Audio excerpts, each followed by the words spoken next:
Welcome to Weaving New Paths, Conversations with Visionaries.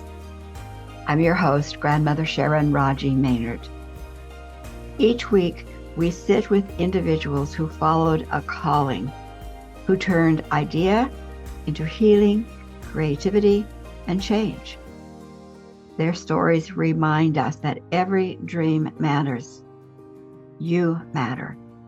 And that new pathways are being woven every day. Thank you for joining us. Let's step into today's conversation. Welcome to all of you who are here weaving new paths with us.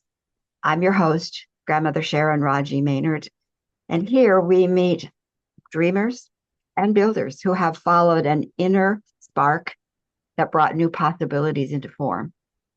Now, their stories remind each of us that purpose often begins with a whisper, and it grows as we desire, but mainly dare. It takes courage to follow it. So let's step into today's conversation with Susan Meeker Lowry. I'm so glad to have you with me today, Susan. Welcome. It's great to be here, Sharon. What I want to start with today is, what was it in your life that brought you to what you recognize as maybe your gifts or your passions? What brought you to that point? What? I would have to say that when my father moved my family to the White Mountains of New Hampshire from Connecticut and purchased a ski lodge in North Conway, that was meant to be because I spent so much time. I grew up in the woods basically, and my father took me in the woods a lot. I knew right from the very beginning that the woods were his church because my mother was Catholic and she and I went to church, but Daddy went in the woods, and we knew that that was Daddy's church, and that was totally accepted. There, it was so I believe that my father really Mm, steered me in that direction. And he was also very radical politically, although he kept to keep it to himself. So I come by that aspect honestly too. mm-hmm. So, for our listeners, why is the woods? What is it about the woods? Because they may not know what you do today. So, what was the woods experience? When I was a kid, it was like the trees and the brook down back and the wildflowers, they were all friends. Mm, I didn't think of them as, I mean, obviously they were different than me, but I didn't think of them as separate in the sense that we think of separate. And so, and so they were all my friends. And so I grew up with that sensibility of living within that system as opposed to, visiting it or feeling afraid. I wasn't afraid to be in the woods. I wasn't afraid to be in the woods at night. It was my home. And now when I go back visiting, it's so emotional because I feel like I've put my personal foot stamp on in so many places there from the time when I was 3 years old until, the last time I visited, that it feels literally like the mountains know my name. Like when I'm coming over and going down into the valley, it's like, Susan. that is And amazing. that has really informed my whole life. That relationship that I have with Earth has informed my whole life. And everything that I've done, including what I'm doing now, is because of that. And the trees, the big trees. Mm-hmm. So they not only speak your name, they are connect your heart connected to them. Like you say, it's Oh, home, it's like family. yeah. And where did that lead you? I mean, at 3 years old, being with them, I can imagine was just an amazing opportunity that you just was, it was just home. It just was for you. Right. Yeah. And And then, everybody I knew back then who grew up in the same place that I did, even though they didn't have the same family I had, I was really lucky that way. But uh-huh. we all say the same thing about the place where we grew up, though, you know? It Do you was think a very exceptional, we were so lucky. do you think it was that there's a unique energy. They talk about vortexes or places. Do you think there was something unique about that place, or that a lot of us just miss the fact that nature is that? Both. I think that it's the place itself is unique. It's got beauty, and now it's a huge tourist area. The White Mountains of New Hampshire, the Mount Washington Valley, and it Mm. is beautiful. So that has something to do with it. But also, um, oh, I lost my train of thought already. I That said happens both. What to was us. the question? So that was the answer. What was the other question? And then I'll tell you what the both part was. Well, it will be interesting because if I say I lost the question, then we can match. But I think I remember the question. It was like uh, their connection to you uniquely. I'm going to do a different question as you might. Okay. That that nature's connection to you that spoke to you is still present, uniquely there. But do you feel it other places? Oh, yes, yes. Yeah. But I feel that because I grew up there, knowing that place and having that relationship, that made it easier for me to like put myself in other, like for example, in the Pacific Northwest where you live, or Vermont where I moved to from where I grew up, and having a harder time here in New York. But when my son purchased that land, not too far from where I live now, and there's some really wild areas in there, I'm beginning to feel that here now too. Mm-hmm. So I feel that we take it with us. Mm-hmm. We Mm-hmm. take it with us in our hearts. And when we have had the experience of relating and connecting, and we know that it's mutual, we can take that with us wherever we go. And the trees, once you've started having that relationship with trees, you have that relationship with trees. It doesn't matter where you are or or who the tree is. Exactly.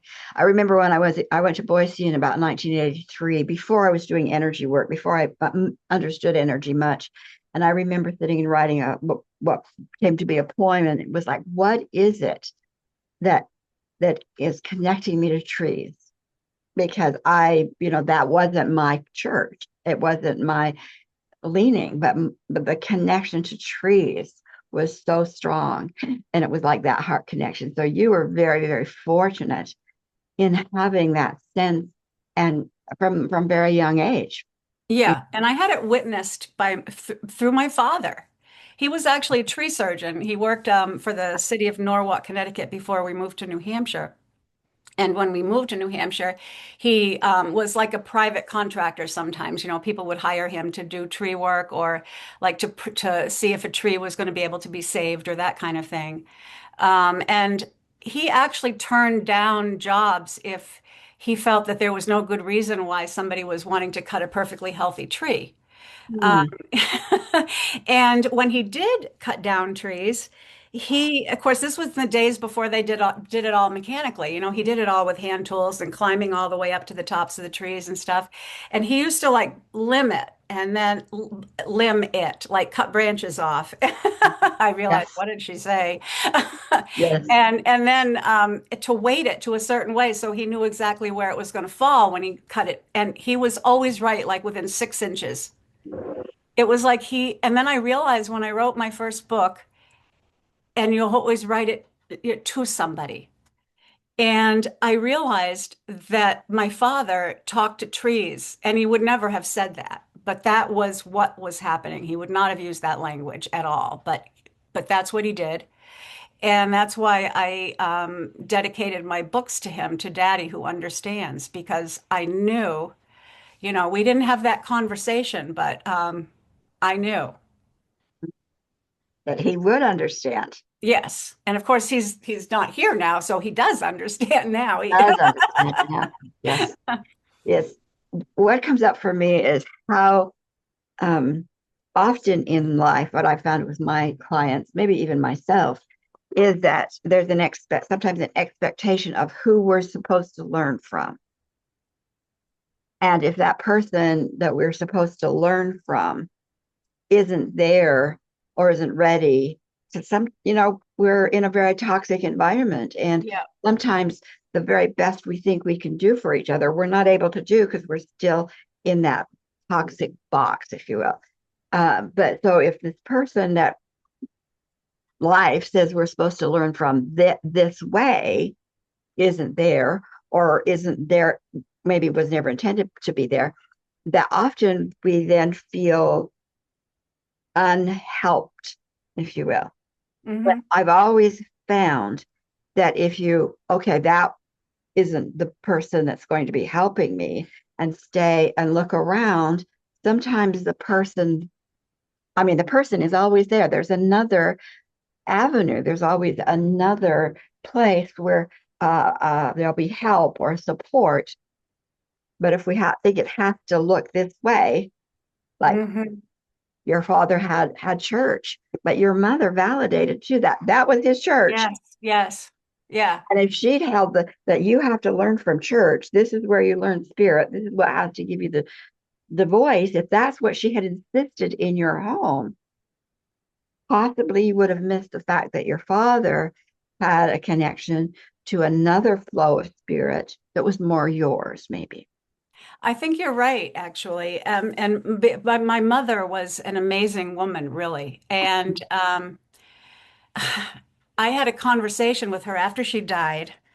Um, and I was sweeping in the kitchen. And it was right before my husband and his father started their business in our farmhouse in Vermont, Good Money, which is another story. But anyway, I was nervous about the whole thing, and I was sweeping, and it was one of those mindless things. So my mind was wherever, and all of a sudden, my mother was there, and she was talking to me, and I'm like thinking, is this really my mother? Is this really mommy? Or is this me thinking, you know what I mean? Because she was dead now and I missed her. And she said, stop that. This is hard enough as it is. And I'm like, oh, okay, Oh, it's mommy. wow, interesting. And so she told me a story of how she felt before she moved to New Hampshire with daddy. They had gone camping there before. So she had been there and, they visited and and met some people and stuff. It wasn't like they just, they laid the groundwork for our move. And my mother realized after she saw Daddy there, she realized that she loved him enough to want him to be as where he really needed to be who he is.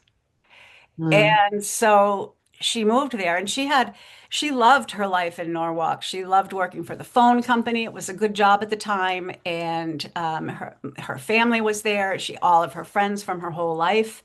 And then she packed it up for really, which was at the time like really the middle of nowhere, but Daddy was in heaven. And then the ski lodge. I mean, it wasn't on her plans, but they did it. And so she told me this story and how she knew she loved Daddy enough to do that. And so she was an incredible woman. yes. If she hadn't been that kind of a woman, you're right, and because she knew him well enough, she didn't shut that part of him off from me and my sister.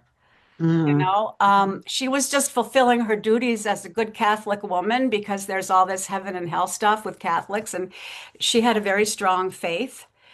But on the other hand, she totally loved and respected where my father was coming from. She made no judgments about anybody. So I was really fortunate in that too. you were really fortunate. The relationship, both as modeled with your parents and as they modeled with each other, and also the relationship your father modeled for you with nature. And Right. you know, Yeah, I was kind of when I went to UNH and heard other stories for the first time from young women and men mhm, too, I was blown away mhm, about I was like, I went home and I said to my parents, I said, I am so lucky. You yeah, know? yeah. And you were Yeah. where did that path lead you? What have you done then? And what I you've done a lot, and that's I mean In that's different areas too. That's what's kind of, right. yeah. So, but for the purpose of today, why don't we kind of do a short there? Because I want then to bring to what is going on today, because there's some really exciting things going on today. So, however you want to put that together. Yeah, I want to put it together quickly. Like the first part of it was the whole. creating an economy for the living earth that grew out of that business that I mentioned that was being started in our farmhouse in Vermont. And that was working in the economic development and the nascent social investment movement, all of that. I was a part of that right from the very beginning. And my books were Economics as if the Earth Really Mattered and Invested in the Common Good. And they were both published by New Society Publishers. And that, then I was doing that work and organizing conferences and events with an organization I created called Catalyst. And then Daddy had a stroke, and my mother had passed, and Daddy had a stroke, and my sister, who had had a car accident and with a brain injury, couldn't live alone. So I moved to Maine, and that's when I started gardening, growing herbs, learning about herbs, and making herbal skincare and aromatherapy and using essential oils. And isn't that a Wow. good segue into now? Yes, Because it is. that was like 40 decades I just compressed into like that. Wow. Wow. But now I'm making natural perfumes and most recently anointing oils. And what's interesting is I feel it is a continuation of that same work because that work was my purpose has been to listen to Earth, write what she tells me, and share it with others. And that Hmm. took the form of words and articles and speeches and workshops. And now it takes the form of fragrance and different blends to help open people up to the life of Earth and the reality of our relationship, our oneness, really, Hmm. and to find ways of helping that mean something. Hmm. Like you feel it, you Wow. have to feel it before it means something. Right. It makes a shift not just in the mental body, but it begins to make a vibrational wiggle awakening in that emotional body, sensory body, and then even in the etheric, because that's how I see them. The physical, a little bit, a little bit slower, just slower frequency, and then the mental frequency a little bit faster, and Hmm. an idea. But then when whatever that form is, can tickle and awaken that emotional feeling nature, that adds another depth. And then you got that connection into that spiritual world, which opens up to unlimited for what is important to you or to those who are working Right, with you in that sensing field. right. And I like how you brought the whole frequency thing into it because I feel like that is like I'm making this whole thing up, this whole thing that I'm starting right now. Like 2 months ago, I didn't even know I was going to be doing something like this. I mean, I was making the oils and stuff, but as far as like having like the magic of scent Zoom circles that I've had, we had the third one last night, which was great, and I forgot to turn on the recording, Oh, yes. but I'll figure it all out over time. Right. And then this summer, I'm going to be on the other side of this hip thing. I'm going to be doing in-person magic of scent circles where I go. I've already talked to the librarian in Freiburg, so I'm going to be doing one there. I had to make that commitment because that's like, you know how when you're rock climbing, well, I've never rock climbed, but they pound the thing in and then Mhm. that's my pounding the thing in. Exactly. Right. Exactly. It's like, so the in-person circles will, of course, the sense will be there so that Yes. they'll be able to not only be together physically, body to physical body, but they'll also be there to be able to sense together and then share together. So Yep. your progression, because you did, let's just go back to where because you still could if, and maybe still do, body products from nature is amazing. Really, body Yeah. products from amazing. And from there, then in doing the perfumes, which is an extension of that oil that trigger through sensory, through the nose. And now you're going to anointing oils. Why do you call them anointing oils?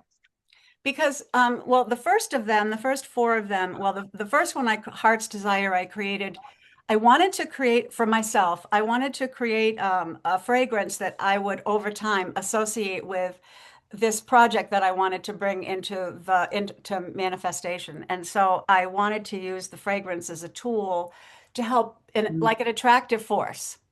Mm-hmm. and for that energy. And so I was sitting one day after I'd made it, I was journaling about the ingredients that I chose and that kind of thing. And then and I hadn't named it yet. So I was given the name Heart's Desire for it, which was perfect. And then all of a sudden I was given this download. I mean, I could barely keep up. And I was given three more to do and their purposes. And they were Voices of Earth, Connecting with the Ancestors, and We Are Stardust.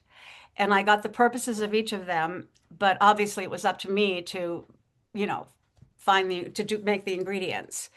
But the ingredients in all of them there's essential oils and stuff. Obviously, I didn't make everything that's in them, but I made a lot of the ingredients that are in them.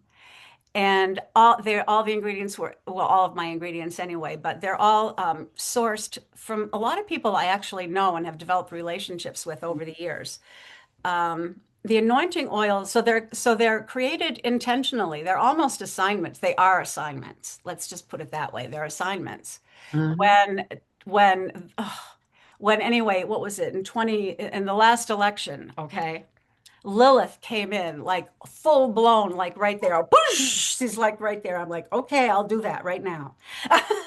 Yeah. And I knew what Lilith is the name of an anointing oil, and I knew what it was going to smell like before I even Mm-hmm. put the beaker on the table to work with it.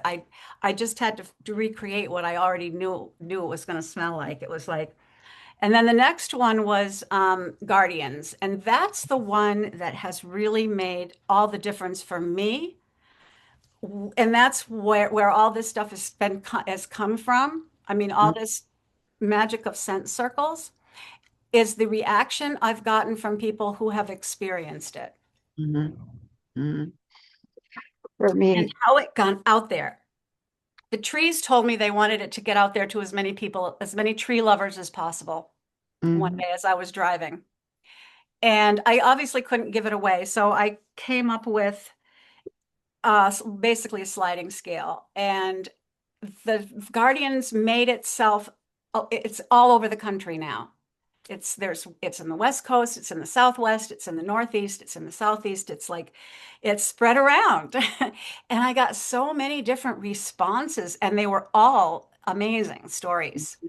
And Mm-hmm. so I wanted to do something to bring people together to share the stories. And that's Love. kind of how this whole thing started, Yeah. thanks to the trees. Yeah.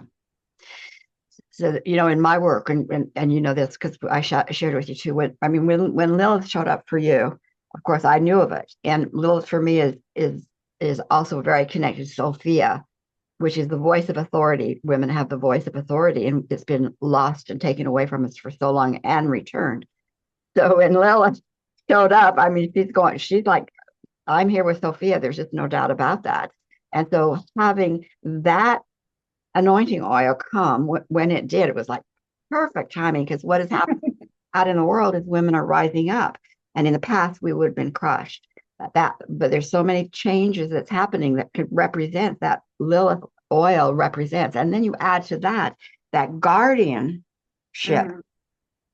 It's just wonderfully perfect for the fact that women need to come together, and they need to come together in their dreams and in their authority, be guarded with one another. We will not be crushed. That's what it's saying to me. We will not be crushed this time. Right, And right. It's when we it's won't. it's like all the synchronicities for all of this work, and I know that you're a Mm-hmm. part of it. I mean, because since these circles have started happening that you're doing, and there's there are connections with individuals. They aren't Yeah. in all circles, but some are in all. I'm like, oh, hi there, and just seeing you the other day in the feminine Yes. frequency, Yeah.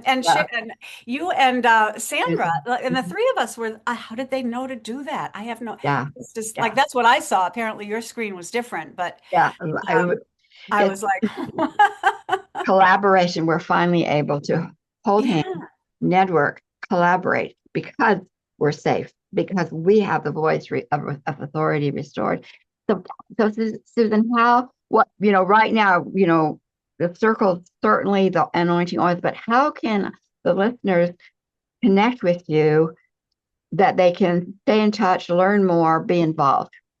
Well, okay. I have an Etsy shop, but I have basically my email or my Substack. Okay. Should I just spell out my email or do you want to put it someplace or? Why don't you spell out your email Okay, it's and then I will put it somewhere. it's basically my name, S Meeker, Meeker, and then Lowry at gmail.com. Easy. And also I have a Substack, and the name of the Substack is The Magic is Real. Hmm. And I also have an Etsy shop called Gaia's Garden Herbals. And that is www.etsy.com/shop/capital GAIAS capital GARDEN capital HERBALS. Yeah, got it. Okay. We It's got a it. mouthful. Yes, and we'll have that there. Been really great. What I found, because I've worked with oils a bit too, and but stones probably more, but Hmm. both of them together. And stones began to say to me years ago, 3 years ago, stop defining us. We have labels, rose quartz for da da da da da da. Oh yeah, yeah, Stop defining us. Ask us what we can do or want to do in any situation. And is that I think what you're saying, from what I'm hearing, is you didn't tell nature what to do. You were no, you were there and you listened, and that brought you to today. So I think also it's very important for us to remember to listen and see what it is in our field, in our joy, that there are answers there and guides there. So yes. Open your heart, believe it's possible, trust it, give thanks, and then share the stories. exactly. So Susan, thanks for sharing with us here on Weaving New Paths. And to our listeners, may today's conversation spark something true and alive within you. Be sure to explore Susan's beautiful work. Try on those oils; they're wonderful, and let your own passions arise to meet the world, because the world needs them. Yep. And if you can't afford something on the Etsy shop, contact me. We'll work something out. Perfect. Thank you. We're also breaking up the hold of the false economy. That's what we're doing, and I like that. Yep. So may Susan's words lift and encourage you through the days and the week ahead. And many blessings to all of us as we lift. Bye.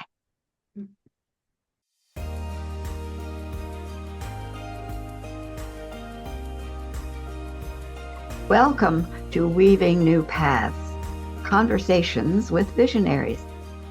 I'm your host, Grandmother Sharon Raji Maynard. Each week, we sit with individuals who followed a calling, who turned idea into healing, creativity, and change. Their stories remind us that every dream matters. You matter. And that new pathways are being woven every day. Thank you for joining us. Let's step into today's conversation.